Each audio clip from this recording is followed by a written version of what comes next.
Good Shape, your weekly dose of health information on Deutsche Welle. Find out more about what's new in medical treatment, alternative medicine, as well as nutrition, wellness, and beauty.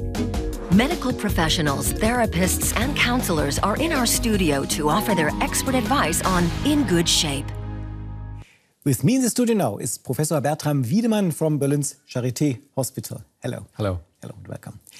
I'm a GP myself, and in my office a lot of patients come in and present themselves with tummy aches and bloating and so on. So how do I know as a GP that this is a histamine intolerance? I think we both know that the diagnosis of a histamine intolerance is a very difficult one.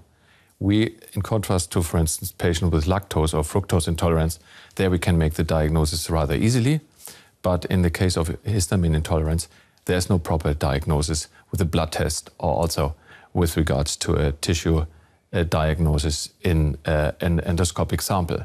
So there we can only do it by an elimination diet, that is, we expose the patient to a histamine and see as done in the patient here, where we see if the patient then reacts in a way that causes the symptoms the patient was reporting. So we just leave tomatoes out of the diet and see if it helps? That is what we recommend the patient the moment they complain about symptoms that we cannot really diagnosed by standard procedures. And is this the therapeutic approach as well? Just leaving away all the stuff which could cause the intolerance? That's mainly the case in the field of food intolerance. But of course we have other tests we can talk about later. Mm-hmm. And most patients are not born with histamine intolerance. Sometimes in life it just appears. What triggers the onset? I think individually we have a different trained system to deal with substances, especially in the Western world, we can digest or not. And there are, of course, some inherited diseases or intolerances where we just do not have the enzymes that break down lactose or fructose, and that in turn leads then to the symptoms which had been also here reported in the patient. And if my patients say they don't want to leave tomatoes out of their dinner plan, is it okay just to try it with supplements, vitamins? We got a viewer question. Nina Räuber from Canada wants to know this. Are supplements enough to treat histamine intolerance? I think this remains a wish. Fact is that all the supplements do not work. Mm-hmm. Okay, and you said it already. There are different kinds of intolerances, not just histamine. There's lactose and fructose, and what else? I think the main three causes we can diagnose of intolerance are lactose, fructose, and also gluten. Okay. These are substances where we can make a proper diagnosis both by tissue as well as in the blood, and also some tests like in breath tests. And there we can tell the patient for sure if he has this kind of intolerance or not. And what's going wrong inside the body? Take, for instance, lactose intolerance. The problem is that since the substance the patient ingests cannot be broken down, the substance moves further down in the abdominal tract and the GI tract, and there it causes bloating and causes also a change in the microbiome, in the bacterial flora, and that in turn leads to the symptoms like cramps, diarrhea, etc. And if you look around the world, lactose intolerance affects people in different parts of the world in a different amount. Take Asia, for instance, a lot of people have lactose intolerance. Is this true for other types of food intolerances as well? I think what we learned over the years is that, of course, the food habits changed, especially in the Western world.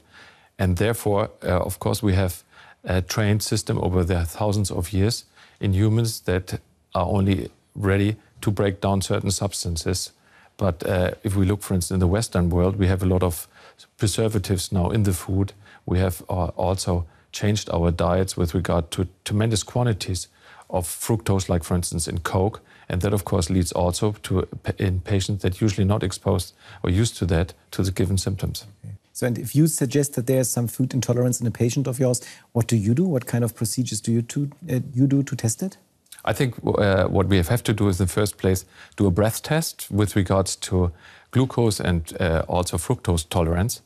And once we have both tests wrong, that is pathological, then we have to look for bacterial overgrowth, which is quite common.